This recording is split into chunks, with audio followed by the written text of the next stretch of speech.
Alright, let's get out of bed here and get this rolling. Welcome back to the channel, everybody. Captain Deadwake here, and today we're going to actually go shopping. I'm going to show you how I navigate customizing my ships, the simple tips and tricks to finding what you need, where it is, how much it costs, and simplifying the whole process. We're going to go ahead and set course for what I call the Costco of Stanton system, which is New Babbage, because most things you need you can find there at Omega Pro or Center Mass. And there might be a few other things that we'll have to go around the verse to locate. And alright, we got about a 90 gig trip, so we're going to go ahead and utilize a resource that most of us are going to love, known as Erkul.Games, where you can go through and select everything you need and look at all the nitty-gritty details, as well as even set up a shopping list. Link will be down in the description of the video, as well as a resource to get into the commodities, trade routes, and all the resources on Galactic. So make sure you look it down in the description, click on those, and kind of dive into the weeds here. Now I'm in the whole sea at the moment, and I've already got my quantum drive taken care of thanks to a very generous viewer. But we're going to take a look at the other components we need. Not too worried about our weapons setup, but don't worry, later in the video we're going to go through a basic breakdown of weapons components, you know, CF repeaters versus NDBs versus attritions, just a really quick surface level breakdown that will hopefully make sense to everybody. But this website here is a fantastic source, as well as scrolling down and seeing the actual cost of the ships themselves and where they're sold. This is an incredibly valuable tool for making the process a lot simpler for yourself.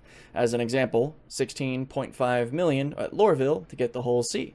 As we're going through and looking at the actual components, we can select what we want to look at. And typically for shields, especially on something like a Caterpillar or a Hull C, I'm going to go for parapets. And I know I want 4. So we're going to run through this the way I normally would. You can select here to highlight in blue. You'll actually notice the middle of the screen is changing, and you're able to actually look at the different things and see the regen, the health pool, costs, where they're sold at different locations around Stanton or even Pyro as well. If Pyro is an option, it will be on this drop-down menu just like Stanton is here. And typically when you're looking at these components, a lot of folks nowadays are going to be focusing on the HP or the health pool of the actual component itself. That way, if you are under fire and you take a lot of damage from missiles and such, there's less of a chance of your component actually being knocked out entirely and you being left shieldless or unable to fight with your weapons or unable to use your quantum drive.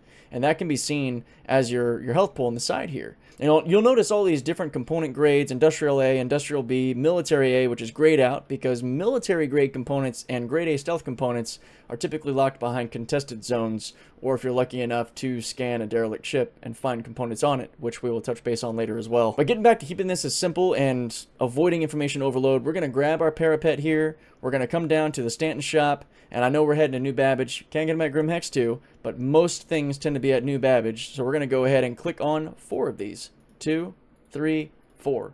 It looks like we actually just popped into Microtech that fast. That TS2 quantum drive is insane.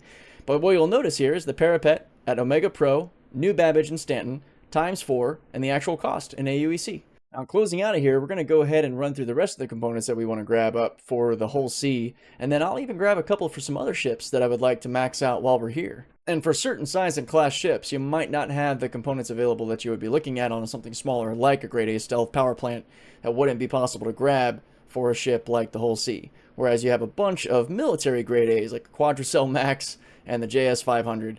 But we are actually just looking at grabbing a couple of Durangos. So we've got that selected. We'll tap 1, 2.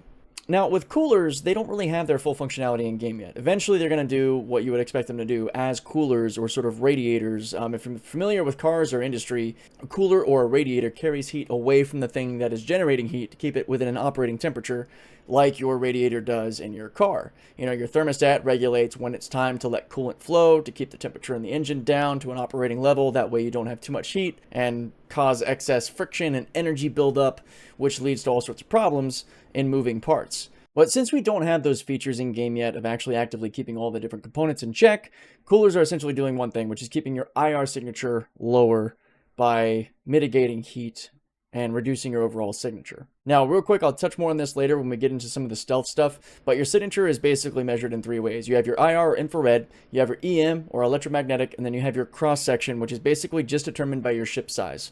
And you really can't get around that. So something big like my Hull C is just going to show up on radar a lot sooner than something small like a Hornet or a Gladius. And on Erkul, you can see those breakdowns up here at the top. You have your IR with sort of the heat symbol here. This is your electromagnetic, which is electric, and this is your cross-sectional area, and it actually shows you the dimensions of the ship, which is really cool, and smaller numbers above it. Just kind of giving you an idea of what is causing that cross-section signature to be so high. As an example, if you pay attention to this, 17.9K, 35.6, and 32.8. If we were to jump into something real quick like the Saber Comet, you'll notice the signatures drop down massively, especially the cross-sectional, as the ship is so much smaller, down at 3.8K. And you can bring this even lower depending on the grade of stealth components that you put in the ship, which again, we'll touch on later when we get into a little bit of the combat stuff. So on our shopping cart, we've got our shields, we got our parapets and Durangos. On the cooler front, another thing to remember is, given their lack of actual in-game function, you currently can go for a lower grade cooler with no real drawback. Keep in mind, when those game functions come into play, it may change how you need to approach your coolers. There's something important here to look at with regard to Erkul, and actually, before we look at that real quick, notice this little area here.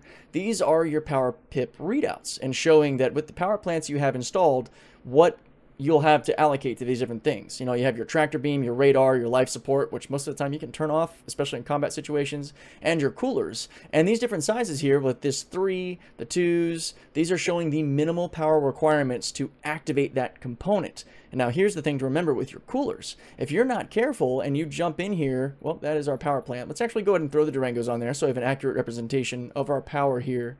But if you come in here and you look at something like this, power minimum 4. You see this here? The cooler jumps up to requiring 4 power pips minimum to get that cooler active. Since the coolers aren't really playing that big a role, I recommend sticking to a cooler that has a power pip requirement of 2, and also keeping in mind the overall health.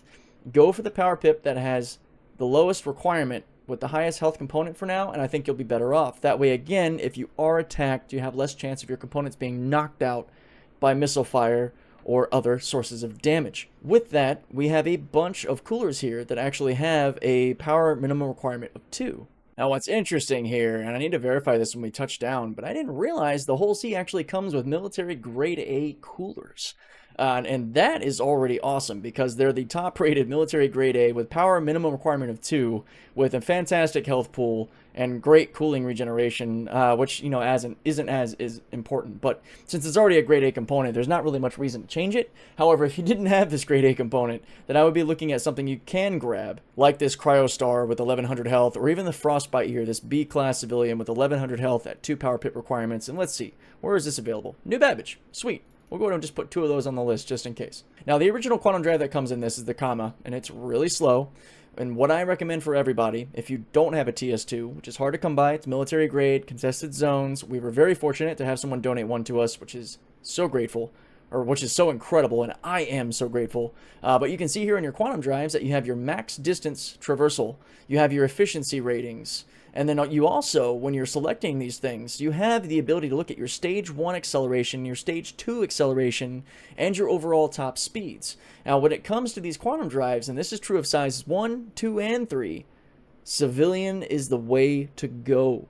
Industrial seems to have the higher top speeds, but the acceleration and cooldown, which is another important thing to look up, you have your spool up times and you have your cooldown times here, which 9 seconds for this Erebus versus the faster technical Agni with a 21-second cooldown when you pop out of quantum.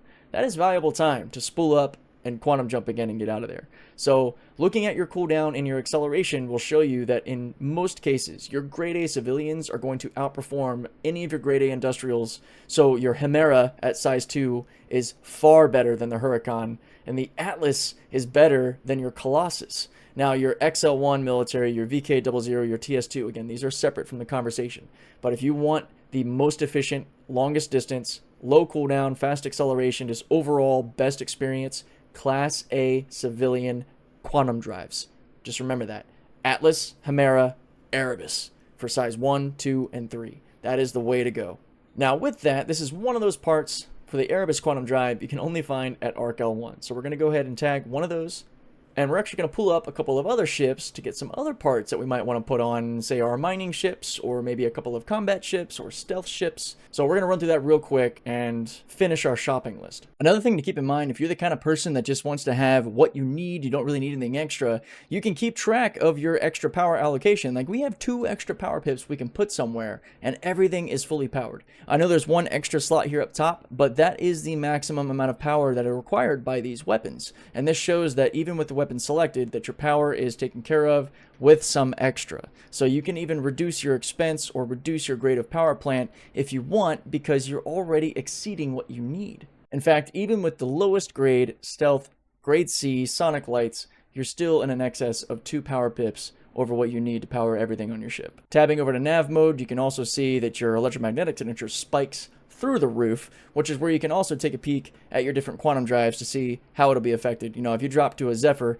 that damn near cuts it in half. In fact, in looking at all of these, from grade A to grade B and C, there is no difference in your IR or your electromagnetic signature on your quantum drive, which is interesting. Now, if you were to jump to something like a Colossus, it's at 19.8, which is really high. That is wild. It is currently the fastest top speed, but again, the Atlas will beat it overall, and that brings you down to 15.7. But your electromagnetic signature is going to give you away if you're trying to escape and you manage to break line of sight or whatever on a stealth ship. Given that there's no real distance, I would just go with a Zephyr here, because you're going to have that 9.2 electromagnetic, and you have more than enough power to take care of everything, even with the lowest grade power plants, and then you can get out of there. The other little nuance or quick point I want to make on a component that a lot of people are probably curious of are the different ways that shields will react or you know, regen, or how much they'll take, or health versus HP pool. And a lot of folks will go for your Targa, you know, your competition C, because it's got that 2240 HP for you know, absorbing damage when you're in combat. The thing to consider, and a reason that a lot of us will actually go for the Palisade Industrial, is looking at that health pool. So something to keep in mind. It does not take a lot from the spread damage of missile impact or any kind of damage to shut down those shields permanently if you run through that 240 health pool on your Targa shield. So yeah, it can absorb more initial impact and damage, but it can also get knocked out permanently quite a bit faster, given it is less than half the HP of a Palisade shield. And there's less than a 300 HP difference between these two shields. So you really got to weigh what you want to do. Like, I still would tend to go for a grade A industrial Palisade on something that I'm not stealth focused as well, because an industrial A component is going to take more energy and light up your IR signature quite a bit more.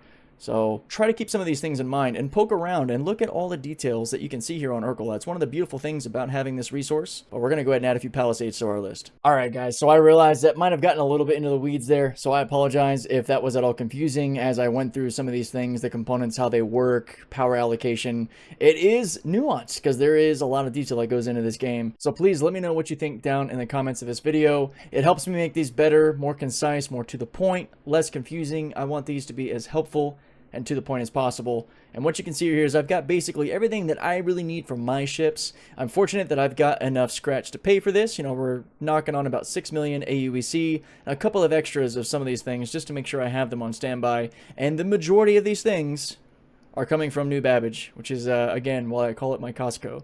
There are some other things like our civilian Class A quantum drives, like our Atlas, our Hemera, our Erebus, that are in different areas. Same with the Rattler 2 missiles and the Arrow 1s. You know, there are just certain spots where you have to kind of travel around to grab some things, which is totally fine. I will handle the totality of this on my own time, but I will take care of a few things over here at New Babbage and show you where to go and how to adjust these things or to actually customize these things so you're Mobi-Glass. So without further ado, let's get down there and get to shopping. Now that we're here at New Babbage Interstellar Spaceport, we can go ahead and claim all the ships that we want to upgrade. That way, they're going to be ready for us after we're done shopping. And you can expedite if you want. You know, the impact isn't really all that intense. So I like to do that just so that the ships are definitely ready to go. Now, if you didn't know, you need the ships actually here in order to equip them with the components that you have selected. Like, they need to be at the station where you're at, where the components are as well. And we'll get into the Mobi-Glass and how to actually do that stuff later. And I somehow have a Drake Corsair. Maybe it's because of my Imperator status. I'm going to have to mess around with that. We are absolutely going to go ahead and deliver this and go ahead and put components on it too, because why not? All right, so we're going to go ahead and make our way over to the actual Metro Center and get over to the Promenade so we can grab up all these components and get on our way. Now, I said the Promenade, I got a little mixed up. We're heading to the Commons, so you want to make sure you look at your signs. And are we going to make it? Are we going to make it? Oh my gosh, right in as the doors are closing. Hell yeah. New Babbage can be a little confusing when you're actually trying to find your way to the shops. So I'll try to help you guys out with that. We'll walk this part through. My gosh, sorry. You can go up on either side here. And if you go the wrong way, you're going to end up in the nightclub, which is fun, but that's not where we want to be. And that is, in fact, the Promenade. We need to go to the Plaza. So, yeah, if you go to the right, you'll be at the Promenade, where you can have all kinds of fun. If you guys want to do some yoga on the way in, But Plaza here is where all the goodies are. And we're going to be looking for Omega Pro and Center Mass. And what's really cool, to bring back up the Erkul page, you can actually see it'll tell you Omega Pro, Center Mass. It's really nice how it breaks down the specifics of everything. And as you buy the stuff you want, you can delete it off of your list. It's so helpful. I can't get enough of this tool. It's amazing. So Omega Pro is over to the right once you come in. And it's going to be all the way to the back. So you're going to follow around here. Take this pathway into Omega Pro. It's going to be a really cool spot. It kind of really appeals to the car building side of me when you walk in here. Kind of like Cousin Crow's over in Orison. But yeah, you come in, you got all these components on the shelves. It's really sick. But yeah, you just come right over here to the terminals, which luckily aren't being occupied. And we're going to just go through our list of things that we need from here and take them off of our Erkul list as we're going through. I like to go ahead and go into Systems. And then we're going to take a look at Erkul.Games now and just kind of go down our line. So going into all the things at New Babbage here. So we got our parapets. We're going to grab 9 of them. And this is just because of all the ships I have. They're going to utilize these shields. And I tend to get maybe 1 or 2 extra just in case another ship I have that I don't realize is going to need them has them available. So first thing on our list, the parapets. So you can come over here and drop into your actual shield generators to make this a lot simpler. And I also know we're going to need palisades. But we're going to go ahead and do this in a sensible order just to make sure I don't lose track. And I believe I said I needed 9 of these. So we're going to go ahead and buy 9 parapets. Beautiful. Now let's head back up here. Delete that off our list, which helps us move on to the next. We're in the shield side of things, so why don't we go ahead and take these 14 palisades as well, since it's right here. So buy, plus 10, and 14. Bam. Grab those. Head back over to our Erkul and delete palisade. Cool. Now we're going to head into our power plants since we have our shields. Okay, and on the power plant side, we need some Durangos. How many Durangos do we need? We're looking at 6 Durangos. So we're going to go ahead and hit this. Plus 5. There we go. Buy. Perfect. We'll go ahead and take Durangos off our list. Now we need 6 Genoas. Scroll down a bit. There we go. There's our Genoas. 6 of them. Buy. Now getting into our coolers, we need 6 Frostbites. So we'll come up here. We'll select coolers. And here we are. Here are the Frostbites. And again, the motivation for getting these Frostbites is because we don't need a crazy cooler with the way the game currently is. Now, when they fully implement all the functionality of coolers, it's going to change what we're going to need to buy. But for now, I get the one with the minimum power pip requirements so I can allocate that power elsewhere if I need more to engines, shields, weapons, whatever the case. Alright, now we are done at Omega Pro. We're going to run over now to Center Mass to grab the weapons that are here. And let's see, you can use these signs, which are really helpful. We got Commons, Planetary Services. We come over this way. We should have more signage for the other spots we want to go to. We got the TDD, we got the Metro Loop. So let's continue around to this side. I'm pretty sure it's on the opposing side. We got Shubin Interstellar over here.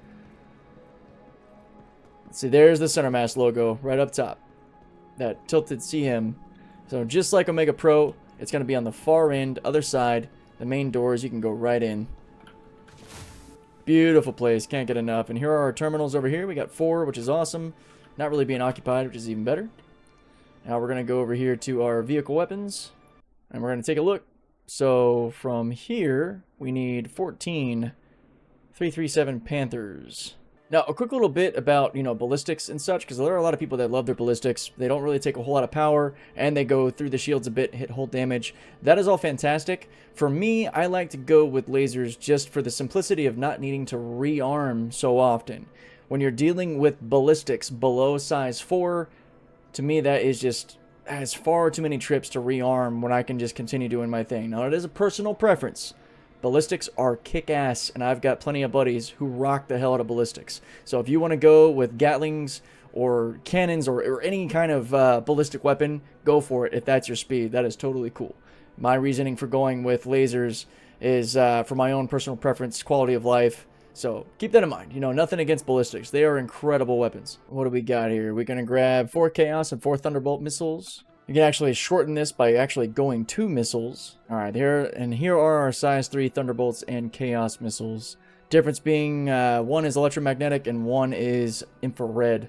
We're just going to grab 4 of each.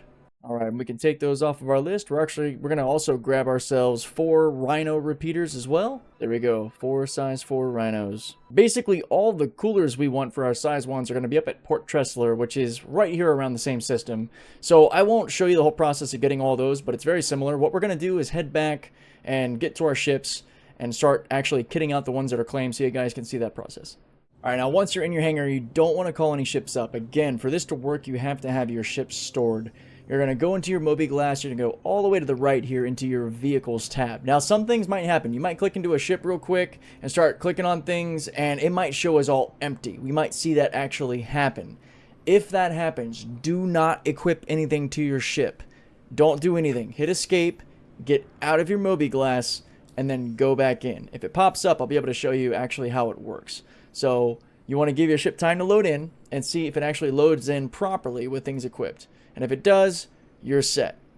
Now the next thing you want to do, once you make sure that your components have actually spawned in, is remove your propulsion, your jump module. Take it off. If you don't and you just swap in your quantum drive, it will not replace your jump drive.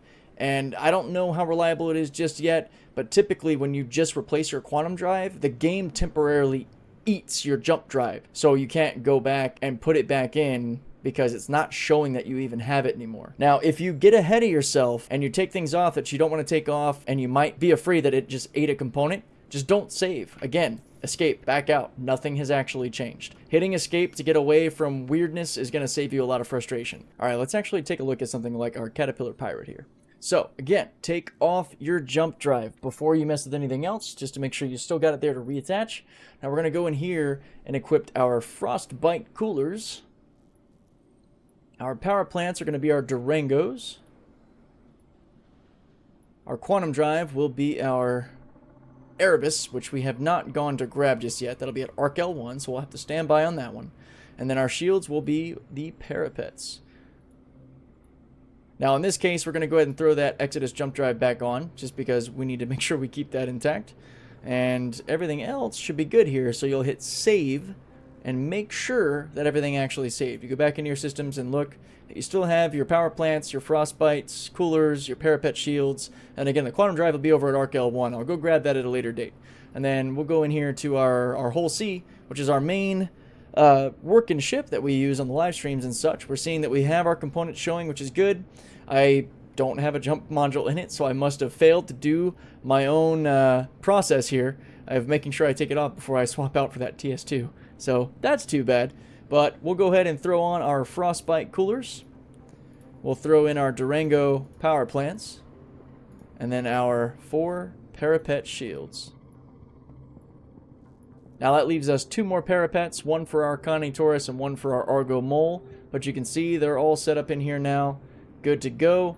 And, you know, no jump module. A good example that when I probably excitedly swapped the TS2 from the Erebus, because I think I was actually in the middle of pulling the ship out, so I was moving really fast, I forgot to actually do the jump drive thing. So I'll have to go buy one, which you can find them at any of the gateways. They're really cheap, they're easy to find, and you just add them in like any other component. But for now, we are stuck with no jump drive, so we are not taking the Hull C into Pyro Gateway anytime soon, which personally I'm okay with. But let's jump over here to our Connie Taurus, and we'll run through the same thing. So we'll jump over to our systems. We will not be activating our coolers yet because we need to go up to Port Tressler to grab the vapor blocks, but we're going to go ahead and throw in our 2 Genoa power plants. We already have our Hemera quantum drive, which is awesome, and we're going to throw on that parapet shield. And sometimes you can go back through just to make sure that what you changed is actually there. Let it populate. It happened. This is the thing I'm talking about, guys. When you see this, don't freak out. Everything is empty here, right? Everything is empty. Every weapon, every slot, everything. It's all empty. Do not add anything to your ship. Back out. Go back in. Go to vehicles. Go down to that same ship that you were just looking at. And let it load. Alright, here we go. There it is. Everything is back in place, minus our jump drive that we don't have because of my own mistakes. But all the components are there. Our parapet shields, our TS2, Durango, frostbites, everything is back where it's supposed to be. So if you get that empty components glitch, don't freak out. Just escape and pull up your ship again. But that is a really quick tutorial on how to add things to your ships. What I do want to show you, though, before we stop, is another trick or another helpful tip when it comes to missiles. because some people will get a little confused as to why they have some new missiles that they bought. And in fact, since we got some missiles for our Saber Comet, that's what we'll use as our example. So we're going to show that, cool, we have our components showing up as they're supposed to. And we're going to come over here and we've got Arrestor 3s and Thunderbolt 3s. Now, one thing you'll notice when you click on these missiles and you unequip one, now I can't add the Chaos missiles I have. Why is that? Why can't I add the Chaos missiles? Same over here. I can see the Arrestors, but if I take one off, I can't add the Thunderbolt or the Chaos. Why? What's going on? It's because missile pods act together or in a series as a pair, or however many missiles are in there. You need to empty the whole missile pod to be able to change your missiles. So we got to go to the other Arrestor and exit out of that one. Now your Chaos and your Thunderbolts show up. So we can go ahead and throw in both the Chaos missiles, and then up here we can also get rid of that Thunderbolt to then add the other two Chaos missiles. So you have to empty all of the missile pod, and on ships that have a lot of missiles like the Connie Taurus or the Connie Andromeda, yeah, it can get annoying. You have to empty out each pod set, whether it's 6, 4, whatever, 2, it depends on the actual missile rack you have assigned. You have to empty them all out before you can actually put the new missiles in. Now, since we're here and we have all the CF repeaters, I'm going to go ahead and swap out all of the other weird little guns that are on my Saber Comet for these Panther repeaters that I have here. Granted, too, when I go and I take this back over to Seraphim, I can add the NDB-30s that were granted or gifted to me by Captain Kuza, which I really appreciate. But other than that, for PvP, the CF repeaters are great because of their really high projectile velocity, accuracy, and the like. So we're actually going to jump in real quick to a little bit of that sort of combat tutorial. I will probably zip over and equip one of each weapon, which I think would be a cool way to show you where the pips line up and the velocity indicators on everything. That way you can see how they actually differ and what the projectile velocity actually means with regard to practical use of the weapon when you're in your combat situations. Now for a Hornet here, we're throwing on the 2 Rhinos to make this a full CF repeater build so that all the weapons have the same speed and they're on the same pip, which I personally really love, versus having split pips, which I'll be able to show you on the Gladius. We're going to run one of each weapon to show you those different velocities. Alright guys, we made it to the second half of the video here, and this is about to look weird as hell, but this is for demonstration purposes only. You'll notice on the nose here, we've got a sick NDB-30 that goes really well with this polar paint. And over here, we've got a C337 Panther repeater on the port wing, and on the starboard wing, you might have guessed it, we're rocking a size 3 Attrition. So the goal with this is we're going to go out, do a couple MRTs, and show you how the weapons differ. Also showing you a direct example of the different pips due to their projectile velocities and where they are relative to the target you're trying to shoot at. Now there have been comparison videos with regard to these weapons before, but I don't think I've seen anybody take them out in the same ship and actually show the way the pips vary and what projectile speed actually means in this regard. One thing you'll notice here when we look at the way these differ is the DPS. You're looking at 291 sustained DPS per gun for a total of 873 or 131 alpha damage. Let's take a look now at a full NDB-30 build. So we jump up significantly, about 500 damage per second with 257 alpha. Now the increase from the NDBs to the attritions is not as drastic. It's only about another 300 damage per second, but we're at 1630 abouts with 404 alpha damage. On an initial glance, you would think, okay, attrition 3s are putting out way more damage, they must be better, but there are different things to consider here. If you look at our fire rates, it's the slowest at 350 compared to the CF repeaters at 750, with the NDBs kind of sitting right in the middle around 500. Now you're going to notice a lot of patterns with this, and as the weapons go, how they've compensated to try to balance them out. And one of the things that people focus on the most to determine your accuracy is your ammo speed, right here at 1800 meters per second. What this means, and you'll see this translated when we do the example, is it keeps that targeting pip where you're trying to put your shots on target much closer to the aircraft or spacecraft you're trying to fight. And now when we look over at our NDBs, it drops to 1400 meters per second, and we also lose some fire rate. Looking at the attritions, we drop down significantly. Now we're at 1000 meters a second at 350 fire rate. So what is going to end up happening here is you have fewer shots leaving your weapon and it taking longer to get to your opponent, which causes your shot reticle, your pip, to move much further away from the opponent and make it a lot harder to hit them. Now, this isn't really the case with PvE. You know, AI pilots, you can pretty much slap attritions on anything and take everything out from light fighter all the way up to heavy ships. But when it comes to skilled or even partially decent pilots in a light or medium fighter, attritions become very difficult to put shots on target. But when you do hit, it slaps. Now, in any engagement scenario, you're wanting to get well within that kilometer distance from your target to really get a good damage dispersal on the enemy ship. It's even better if you can get within 700 meters or closer before you start to lay in on them. The problem is that pip is going to move so wildly with the attrition that you might get a couple of hits in maybe one, maybe two before they are either out of sight or they're pulling away. Whereas with the NDBs, and even more so with the CF repeaters, you're able to put a lot more shots on target. So even though you have a much lower DPS, more of those shots are actually hitting the enemy, which is going to do more in the long run anyways. Now, I think looking at this, it's pretty wild that there is such a drastic drop to CF repeaters from NDBs.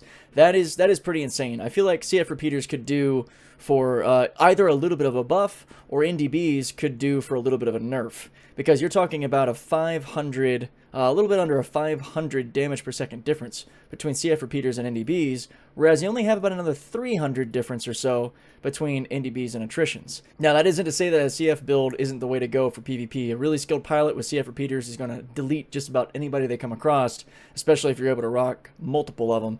But this is one of the reasons that the NDBs are well sought after. All right, here we go. Stagger fire off. Check out the way the 3 guns fire.